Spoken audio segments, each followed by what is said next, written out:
Hello students. तो English में हमने बुक स्टार्ट कर रखी है नीतू सिंह, जिसमें हमने चैप्टर 1 की एक क्लास अब तक कर ली है। चैप्टर 1 का नेम है वर्ब, जो कि एक बेसिक टॉपिक है। तो एक क्लास हम ऑलरेडी कर चुके हैं। तो जिस बच्चे ने वो क्लास अभी तक नहीं देखी है तो पहले वो क्लास जाकर देखे, लिंक हमने डिस्क्रिप्शन में दे रखा है। और आज की क्लास हम स्टार्ट करते हैं। फर्स्ट क्लास में हमने थोड़ा सा मॉडल ऑक्सिलरी वर्ब्स के बारे में बेसिक बातें करी थी। अब हम मॉडल ऑक्सिलरी वर्ब्स के सारे रूल पढ़ेंगे वन बाय वन। एक एक रूल को समझेंगे, उनके बेस पर कुछ एग्जांपल्स करेंगे और फिर इस तरह से वो रूल हमें आ जाएगा। इंग्लिश को करने का सबसे बढ़िया तरीका यही है कि ज्यादा से ज्यादा रूल दिमाग में प्रैक्टिस करते चले जाओ, लिख लिख कर प्रैक्टिस करते चले जाओ, देख देख कर प्रैक्टिस करते चले जाओ। तो अभी जो मेरे पास टॉपिक है वो यही है मॉडल ऑक्सिलरी वर्ब, जिसमें मैं तुम्हें सबसे पहला रूल देता हूं। देखो, मॉडल ऑक्सिलरी वर्ब्स जो होती है, मतलब कि हमारे जितने भी मॉडल्स होते हैं, क्या उन सारी वर्ब्स का इस्तेमाल मेन वर्ब के तौर पर होता है या हेल्पिंग वर्ब के तौर पर होता है? तो सबसे पहला रूल यही है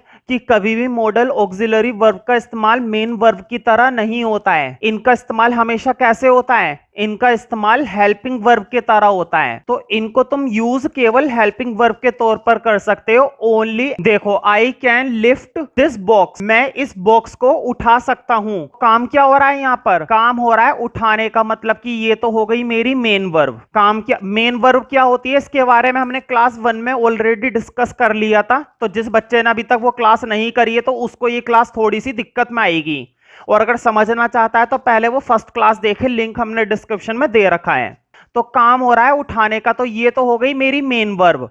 और मेन वर्ब से पहले क्या आया हुआ है? मॉडल आया हुआ है। और यहां पर मॉडल का इस्तेमाल कैसे किया गया है? हेल्पिंग वर्ब के तौर पर। तो मैंने क्या बताया कि मॉडल ऑक्सिलरी वर्ब का इस्तेमाल सिर्फ और सिर्फ कैसे किया जा सकता है? हेल्पिंग वर्ब के तौर पर। कभी भी मॉडल ऑक्सिलरी वर्ब का इस्तेमाल मेन वर्ब की तरह नहीं किया जाता है। इसका इस्तेमाल सिर्फ किसकी तरह किया जाता है?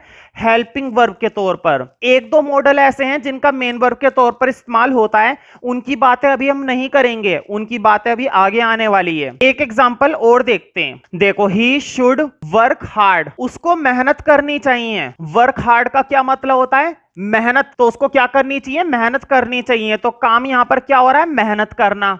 तो ये तो हो गई उसकी मेन वर्ब। और यहां पर मॉडल हमारा क्या है? शुड, जो कि कैसा है? जो कि हेल्पिंग वर्ब के तौर पर आया। क्यों? क्योंकि रूल नंबर 1 हमको यही कहता है कि मॉडल ऑक्सिलरी वर्ब का इस्तेमाल हमेशा सिर्फ हेल्पिंग वर्ब के तौर पर होता है, सिर्फ और सिर्फ। अगला रूल देखते हैं, रूल नंबर 2। देखो, MAV मैंने शॉर्ट में लिख दिया, इसका वही मतलब है मॉडल ऑक्सिलरी वर्ब।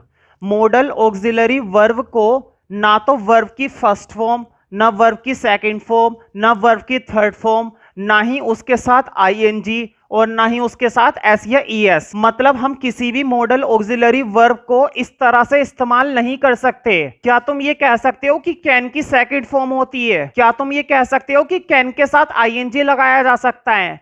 क्या तुम ये कह सकते हो कि शुड की सेकंड फॉर्म होती है? क्या तुम ये कह सकते हो कि शुड के साथ S या ES लगाया जा सकता है? नहीं। कोई सी भी मॉडल ऑक्सिलरी वर्ब को ना तो तुम first form, second form, third form, ING, S या ES की तरह इस्तेमाल नहीं कर सकते हो। और अगर किसी टेंस के अंदर उसका इस्तेमाल किया गया है तो वो गलत है। समझ रहे हो ना? एरर है वो। एरर फाइंड आउट करने में हमें उसको पकड़ना है कि ना तो उसका इस्तेमाल वर्ब की सेकंड फॉर्म की तरह किया जाएगा, ना ही थर्ड फॉर्म की तरह, और ना ही किसी भी मॉडल के साथ ING लगा हुआ होगा, और ना ही किसी मॉडल के साथ S या ES लगा हुआ होगा। तो कोई सा भी सब्जेक्ट हो, कोई सा भी पर्सन हो, कुछ भी हो, मॉडल हमेशा मॉडल की तरह ही रहेगा। जहां पर कैन आता है ना, हमेशा हर जगह कैन ही आएगा। कभी भी कैन के साथ ING नहीं लगेगा, कभी भी कैन के साथ S या ES नहीं लगेगा। एग्जाम्पल में देखो, शी कैन हेल्प हिम, वह उसकी मदद कर सकती है। काम क्या हो रहा है? मदद करने का। ये हमारी क्या है? Main verb. ये हमारी क्या है? Main verb. और सच बताऊं तो ये वर्ब की फर्स्ट फॉर्म है। तो क्या कैन ने अपनी फॉर्म बदली? नहीं। तो मॉडल की फॉर्म कभी बदलती ही नहीं है। एक और देखते हैं, Rahul should solve this question, Rahul को यह प्रश्न हल करना चाहिए। तो काम क्या हो रहा है, हल करना, ये उसका क्या हो गया, काम, मतलब कि ये क्या हो गई उसकी मेन वर्ब, है ना, मेन वर्ब देखना आना चाहिए। और शुड यहां पर कैसा है, शुड यहां पर आया हेल्पिंग वर्ब के तौर पर, मॉडल के तौर पर।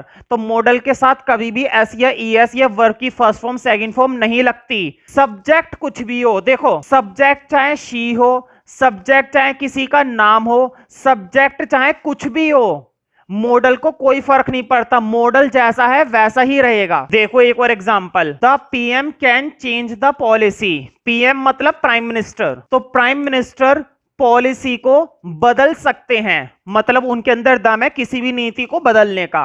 तो काम क्या हो रहा है, बदलना, ये तो हो गई मेन वर्ब। और यहां पर कैन मॉडल के तौर पर आया है और हेल्पिंग वर्ब के तौर पर आया है। और देखो सब्जेक्ट चाहे प्राइम मिनिस्टर क्यों ना हो, सब्जेक्ट कोई भी हो, सब्जेक्ट किसी का नाम हो, सब्जेक्ट कोई नाउन या प्रोनाउन कुछ भी हो, कोई फर्क नहीं पड़ता, मॉडल की फॉर्म कभी नहीं बदलती। अब अगला रूल देखते हैं। देखो दो मॉडल बड़े खास हैं, पहला मॉडल है ought और दूसरा मॉडल है यूज्ड। तुमने अक्सर ये सुना होगा ought to, used to। अगर तुमने मॉडल पढ़े हैं तो तुमने इन दो मॉडल के बारे में जरूर सुना होगा।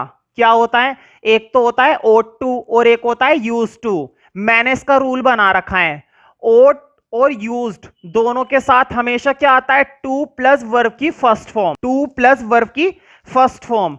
अब जरा यहां पर ये ध्यान देने वाली बात है कि ये क्या चीज होती है, टू प्लस वर्ब की फर्स्ट फॉर्म। देखो ये जो होती है ना टू प्लस वर्ब की फर्स्ट फॉर्म, इंग्लिश ग्रामर की दुनिया में या इंग्लिश की दुनिया में इस पर्टिकुलर टर्म को क्या कहा जाता है, इंफिनिटिव्स। इसको क्या बोला जाता है, इंफिनिटिव्स। अगर अब मैं तुम्हें ग्रामर के अंदर ये वाला टॉपिक पढ़ाऊं ना, इन्फिनेटिव्स क्या होते हैं, तो प्रॉपर एक क्लास बन सकती है 25-30 मिनट की। लेकिन मैं इतना कुछ नहीं बताऊंगा, अभी मैं थोड़ी बहुत बातें बता देता हूं इन्फिनेटिव्स के बारे में। ये कई तरह के होते हैं। फिलहाल मैंने क्या बात करी है, फिलहाल मैंने बात करी है कि टू के साथ क्या लगा हुआ होता है, वर्ब। टू के साथ क्या लगा हुआ होता है, वर्ब। और वर्ब की कौन सी फॉर्म, फर्स्ट फॉर्म। तो इसको हम बोलते हैं इन्फिनेटिव्स। इसी तरह से टू के साथ क्या हो सकता है, टू के साथ नाउन हो सकता है, टू के साथ क्या हो सकता है, टू के साथ कोई प्रोनाउन हो सकता है, टू के साथ क्या हो सकता है, टू के साथ कुछ और हो सकता है। तो इन्फिनेटिव्स कई तरह के होते हैं जिनके बारे में मैं अभी इतना डिस्कस नहीं करूंगा। अभी तो मैं केवल किसकी बात करूंगा, अभी मैं बात करूंगा टू के साथ वर्ब होने की, जो कि अपने आप में क्या होता है, इन्फिनेटिव्स होता है। तो अगर इस चीज को भी तुम नोट करना चाहते हो तो कर सकते हो। इन सबको क्या कहा जाता है, इन सबको यही कहा जाता है इन्फिनेटिव्स। तो इन्फिनेटिव्स कई तरह के होते हैं और दो मॉडल का ध्यान रखना है, एक तो मॉडल ought और एक यूज्ड। ये हमेशा इसके बाद क्या आता है, टू प्लस वर्ब की फर्स्ट फॉर्म। मतलब इन दोनों मॉडल के बाद हमेशा क्या आता है, इन दोनों मॉडल के बाद हमेशा इन्फिनेटिव्स आता है। ये किसका रूल है, ये ought और used का रूल है। तुमने मॉडल सुना होगा used to, तुमने मॉडल सुना होगा ought to, तो वो टू इसलिए आता था क्योंकि इनके बाद हमेशा इंफिनिटिव आएगा। अब कुछ एग्जाम्पल देखते हैं। देखो जरा, अभी जो मैं तुम्हें एग्जाम्पल देने वाला हूं ना, वो किसका देने वाला हूं, टू प्लस कम का। अच्छा कम यहां पर कैसे आया है, कम यहां पर वर्ब के तौर पर आया है। क्या मैंने नाउन का इस्तेमाल करा है, नहीं। क्या मैंने प्रोनाउन का इस्तेमाल करा है, नहीं, मैंने वर्ब का इस्तेमाल करा है। क्योंकि इन मॉडल के साथ है ना, यहां पर वर्ब की बात हो रही है, इसलिए मैं एग्जांपल भी किसका देने वाला हूं, वर्ब का। खैर वर्ब हो, नाउन हो या प्रोनाउन हो, सबका मतलब इंफिनिटिव है। अब एग्जांपल देखते हैं, he used to come late. ठीक है, पहले तो इसकी हिंदी समझ लेते हैं। यहां पर यूज्ड का मतलब बन जाता है, यूज्ड टू का मतलब बन जाता है अक्सर। वे अक्सर लेट आया करता है। कैसे आता है, लेट आता है, उसकी आदत है, उसकी क्या है, आदत है। वैसे इस मॉडल के बारे में ना अभी आने वाली क्लासेस में आगे आएगा। ठीक है, फिलहाल इतना समझ लेते हैं, इसका मतलब क्या होता है, अक्सर, उसकी आदत। वे अक्सर कैसे आता है, लेट आता है। ठीक है, तो देखो यहां पर जो टू कम है, टू कम मतलब यहां पर किसके तौर पर आया है, इंफिनिटिव के तौर पर। और इंफिनिटिव से पहले जो लिखा हुआ है वो हमारा मॉडल है और वो हमारी क्या है, हेल्पिंग वर्ब है। वो हमारी क्या है, हेल्पिंग वर्ब के तौर पर। ठीक है, तो कुल मिलाकर ये दो मॉडल ध्यान रखने हैं, एक तो ought और एक used। इन दोनों के बाद हमेशा क्या आता है, इंफिनिटिव आता है। और कौन सा वाला इंफिनिटिव मैं यहां पर बात कर रहा हूं, टू प्लस वर्ब की फर्स्ट फॉर्म। वैसे इंफिनिटिव और भी कई सारे होते हैं, एक एग्जांपल और देखते हैं, टू प्लस रिस्पेक्ट। तो तो यहां पर भी ये टू के साथ क्या आ गई, वर्ब की first form. We ought to respect our army. पहले इसकी हिंदी समझते हैं। हमको अपनी आर्मी का क्या करना चाहिए, सम्मान करना चाहिए। तो यहां पर ये टू प्लस वर्ब की फर्स्ट फॉर्म आई है। यहां पर ये टू प्लस वर्ब की फर्स्ट फॉर्म है और ये इंफिनिटिव माना जाता है। माना क्या जाता है, होता है, ये इंफिनिटिव है। और इससे पहले हमारा ये मॉडल लगा हुआ है। तो ध्यान रखना, इन दो मॉडल के बाद हमेशा टू प्लस वर्ब की फर्स्ट फॉर्म रहती है, जो कि अपने आप में क्या होता है, इन्फिनिटिव होता है। ठीक है, तो ये इन दो मॉडल का रूल तुम्हें याद रहना चाहिए। तो अभी आज की क्लास में हमने थोड़ा सा रूल करा और थोड़ी सी नॉलेज और ली। आने वाली क्लासेस में हम भरपूर नॉलेज लेते जाएंगे। इसी वीडियो के साथ, इसी टॉपिक के साथ इसका अंत करते हैं। अगर आपको ये वीडियो पसंद आई है तो वीडियो को लाइक करना और किसी जरूरतमंद इंसान को शेयर तो जरूर करना है। और अगर अभी तक चैनल सब्सक्राइब नहीं करा है तो चैनल को सब्सक्राइब करना तो बहुत ही ज्यादा जरूरी है, ताकि आगे आने वाली किसी भी क्लास की नोटिफिकेशन मिस ना हो पाए।